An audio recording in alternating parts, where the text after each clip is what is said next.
শুক্রবার অর্থাৎ জুমার দিন ৮টি কথা মেনে চললে আপনার জীবনে বরকত নেমে আসবে ইনশাআল্লাহ তাআলা। ভাই আমার খেয়াল করে শুনবেন, এমন ৮টি কথা মেনে চলতে হবে শুক্রবার অর্থাৎ জুমার দিনে।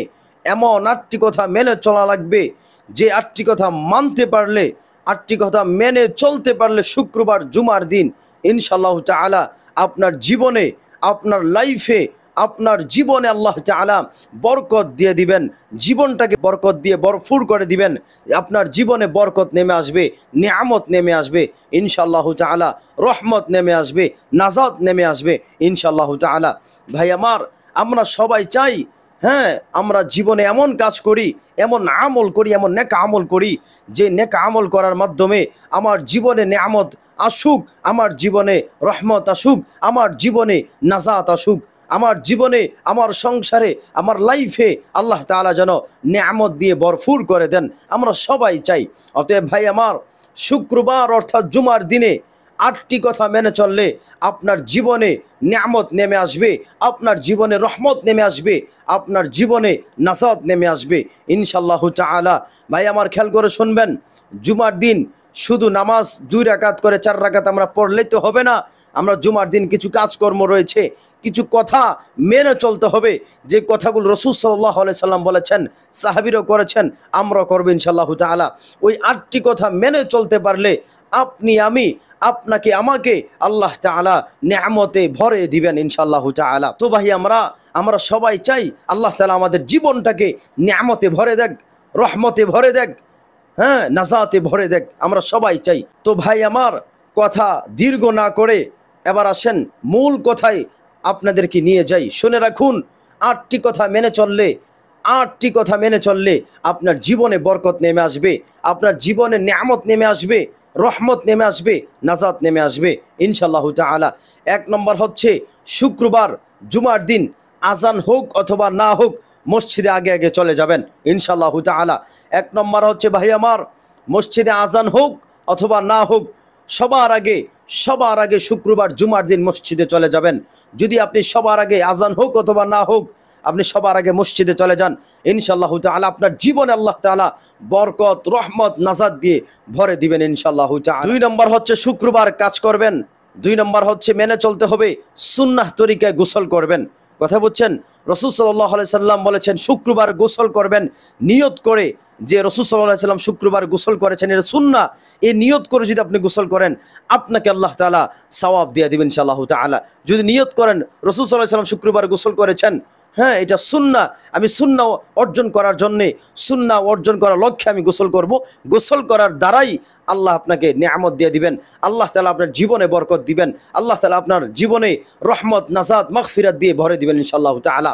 অতএব ভাই আমার, খেয়াল করে শুনবেন, ২ নম্বর হচ্ছে সুন্নাহ তরিকা গোসল করবেন, অর্থাৎ ভালোভাবে গোসল করবেন, এটা রাসূল সাল্লাল্লাহু আলাইহি সাল্লামের সুন্নাহ। ৩ নম্বর হচ্ছে, জুমার দিন অর্থাৎ শুক্রবারে মসজিদে যাবেন হেঁটে হেঁটে, জুমার নামাজ আদায় করার জন্য হেঁটে হেঁটে মসজিদে যাবেন। মসজিদ যতই দূরে হোক, মসজিদ কাছে হোক দূরে হোক, আমরা হেঁটে হেঁটে মসজিদে যাবো ইনশাআল্লাহ তাআলা। গাড়ি অথবা কোনো যানবাহনের মাধ্যমে আমরা মসজিদে যাব না, কারণ রাসূল সাল্লাল্লাহু আলাইহি সাল্লামের সুন্নাহ হচ্ছে মসজিদে যাওয়া, জুমার নামাজ আদায় করার জন্য যাওয়া হলো হেঁটে হেঁটে যাইতে হবে, হেঁটে হেঁটে যাওয়া, এটা রাসূল সাল্লাল্লাহু আলাইহি সাল্লামের সুন্নাহ। যদি আপনি মসজিদে জুমার দিন জুমার নামাজ আদায় করার লক্ষ্যে যদি হেঁটে হেঁটে মসজিদে যান, ইনশাআল্লাহ তাআলা আপনার জীবনে আল্লাহ তাআলা বরকত দিয়ে দিবেন, আপনার জীবনে রহমত দিয়ে দিবেন, নাজাত দিয়ে দিবেন, নিয়ামত দিয়ে দিবেন ইনশাআল্লাহ তাআলা। ৪ নম্বর হচ্ছে, মসজিদে গিয়া আপনি ইমাম সাহেবের কাছে বসবেন। কথা বুঝছেন? জুমার দিন শুক্রবারে আপনি মসজিদে গিয়ে ইমাম সাহেবের কাছাকাছি বসবেন, এটা রাসূল সাল্লাল্লাহু আলাইহি সাল্লাম বলেছেন, শিক্ষা দিয়েছেন। অতএব কেউ যদি মসজিদে জুমার দিন মসজিদে গিয়া ইমাম সাহেবের কাছাকাছি গিয়ে বসে, ইনশাআল্লাহ তাআলা আল্লাহ তাআলা তার জীবনে, তার লাইফে আল্লাহ তাআলা বরকত, নিয়ামত দিয়ে ভরপুর করে দিবেন ইনশাআল্লাহ তাআলা। ৫ নম্বর হচ্ছে, ইমাম সাহেব যখন, খতিব সাহেব যখন খুতবা পাঠ করবে, বয়ান শেষ করে যখন খুতবা পাঠ করবে, তখন আপনি মনোযোগ সহকারে খুতবা শুনবেন, মনোযোগ সহকারে খুতবা শুনবেন। খুতবা চলাকালীন কোনো কথাবার্তা বলবেন না, অন্য কোনো কাজে আপনি মশগুল থাকবেন না।